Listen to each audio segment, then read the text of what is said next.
and simply let Em go. Not until he understood why she wanted to quit something so meaningful to her. Not until he did everything he could to calm her. She sniffled angrily. You have no idea what I want. Brandon still wasn't buying it, but he'd play along.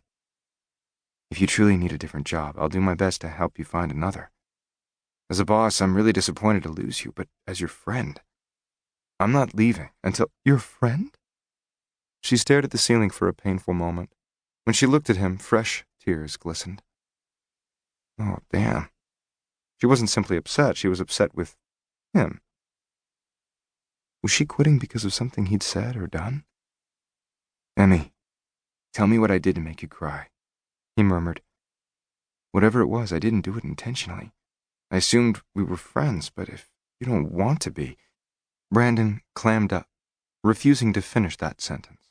It bugged him that she wouldn't think they were at least friends. No, the thought actually hurt. Of course, Em had worked for him, but they'd shared more than a job. At least he'd thought so. Brandon had held her hand at her mother's funeral. She'd nursed him back from that terrible flu last fall.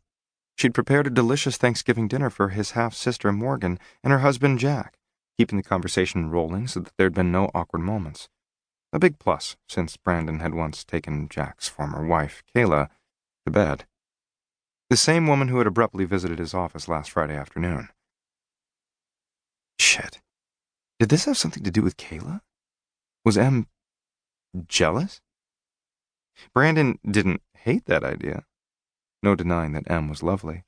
Her sweet face and blazing head for business were attraction enough. But she also had lush tits and a gorgeous ass with a tiny waist in between. How could he not notice her? During their introduction, he'd put her in the doable category. Then the HR rep had informed him that Em was his secretary. After that, Brandon had done his best to put all sexual thoughts of her on lockdown and be strictly her boss. After all, Houstonians had elected him to do a job, not chase a skirt. The first few weeks of ignoring Emmy as a woman had been tough.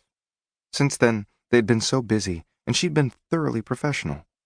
Once he'd gotten used to her as a coworker, he'd stopped thinking about her as a woman. Until now. I don't want to be friends, Brandon. Em braced her hands against his chest and gave him a little push. Go, please. Her touch flared sparks through him. Arousal stung his skin, then seeped into him and charged his veins. Blood gushed south in a torrent. His dick got hard and strained against his zipper in record time. Suddenly, he was rethinking the whole friends thing, too. I'm not leaving. Brandon shoved inside and kicked the door closed, nudging her farther into her snug but homey apartment, backing her against the foyer wall. He'd be damned if he simply gave up on her without a good reason. Then her musky, floral scent teased his nose. Fuck, she even smelled good. His dick swelled more. Eyes wide, she thrust her hands on the flare of her hips. Well, come on in. He ignored her sarcasm. Why don't you want to be friends? At his question, she tried to edge away from him. No fucking way. Brandon planted his hands on the wall on either side of her head, caging her in, and leaned closer. Em sighed in frustration. Ease up. I need a tissue. He reached over her and grabbed the little box off the bar, not giving her an inch of breathing room. He probably should, at least while she dabbed her face. But he wasn't letting her go until he had the answer to his question.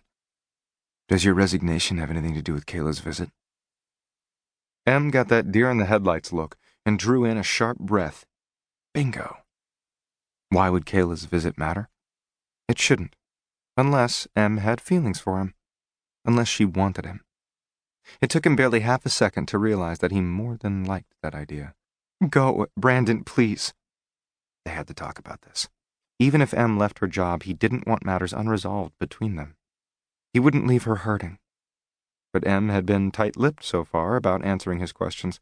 If she had feelings for him, she wasn't going to blurt them. But he could test his theory. All it would take was one small kiss. Brandon lowered his head. Her breath caught just as he layered his mouth across hers. At the first touch of her pillowy lips, a jolt of heat blistered through him. He lingered, then pressed harder.